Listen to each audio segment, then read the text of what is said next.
안녕하세요, 위지입니다. 예민한 당신, 예술가로 태어난 이유에 대해서 얘기해보려고 합니다. 저는 시각과 청각이 예민합니다. 오늘은 청각에 대해서만 얘기해볼게요. 제가 강아지를 정말 무서워하는데요. 보기에는 너무나 귀여운데 왜 내가 그렇게 무서워할까? 라고 항상 의문이 있었어요. 조금 커서 보니 강아지를 무서워하는 게 아니라 강아지가 짖는 소리를 너무나 무서워하는 거였더라고요. 이걸 극복해보고 싶어서 강아지 짖는 소리를 한번 견뎌보자. 익숙해지면 나아지지 않을까? 라는 생각으로 애견 카페에 간 적도 있었어요. 하지만 적응은 하지 못하고 강아지 짖는 소리에 심장이 터지듯이 뛰어서 결국은 40분도 안 돼서 나왔답니다. 같은 맥락으로 대학 때 처음 클럽을 갔을 때에도 30분도 안 돼서 나왔어요. 제가 있을 곳이 못 되더라고요. 그리고 대학을 다닐 때 수업이 끝나고 친구랑 밥을 먹으려고 식당으로 가고 있었는데 학교 앞이라 사람이 많고 시끄럽고 복잡했었어요. 그런데 제 귀에는 어디선가 쇠가 땅에 긁히는 소리가 아주 작게 나더라고요. 이 소리가 너무 거슬려서 친구한테 물어봤는데 친구는 그런 소리가 안 난다고 하더라고요. 그래서 제가 내가 너무 예민해서 그런가? 피곤해서 그런가 보다 하고 넘겼는데 그 길을 쭉 걸어가니 점점 그 소리가 커지는 거예요. 어떤 할아버지께서 리어카를 끌고 계셨는데 리어카에 달린 쇠줄이 땅에 끌리고 있었어요.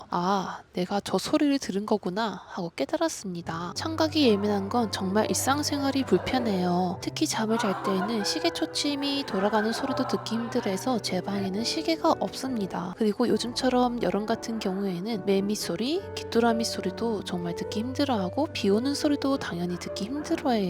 항상 창문을 닫고 자요. 그래서 평소에는 제가 느끼는 그대로 표현을 하면 성격 판탄자가 될 수 있으니 안 들리는 척 괜찮은 척 하면서 지냅니다. 실생활에서는 너무 불편한 청각적인 예민함이 예술에서는 정말 중요한 감각이 된다는 것을 알았어요. 제가 노래를 배우면서 느꼈던 것은 청각이 아주 예민해서 소리를 구분하는 능력이 남들보다 더 뛰어나다는 것을 알았어요. 노래를 가르치면서 학생들을 보면 제가 내는 소리를 기막히게 알아듣고 따라하는 학생들이 있고 아무리 가르쳐줘도 소리 자체를 못 듣는 학생들이 있어요. 실생활에서 청각이 아주 예민해서 나는 저주받은 것일까? 라는 생각을 할 때도 있었는데 이것은 저주인 동시에 재능이구나 라는 것을 느낍니다. 반면 저는 후각이 좀 둔감해요.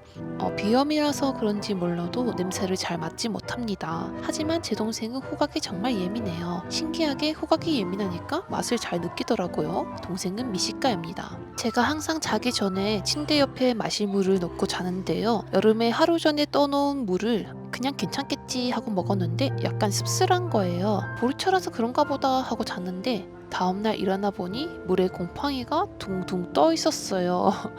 원효대사 물을 먹고도 편히 잤습니다. 그리고 웬만한 음식은 다 맛있어요. 여러분은 살면서 뭔가 오감 중에서 좀 예민하다, 심하게 예민하다 하는 부분이 있으신가요? 그것이 여러분의 재능일 경우가 많아요. 그 감각 기관을 사용하는 많은 장르를 체험해 보시고 맞는 게 있다면 한번 그걸 파보세요. 그런 다른 사람들보다 자극이 더 크기 때문에 배우는 과정에 있어서도 기쁨도 크고 더 빨리 실력이 향상이 될 거예요.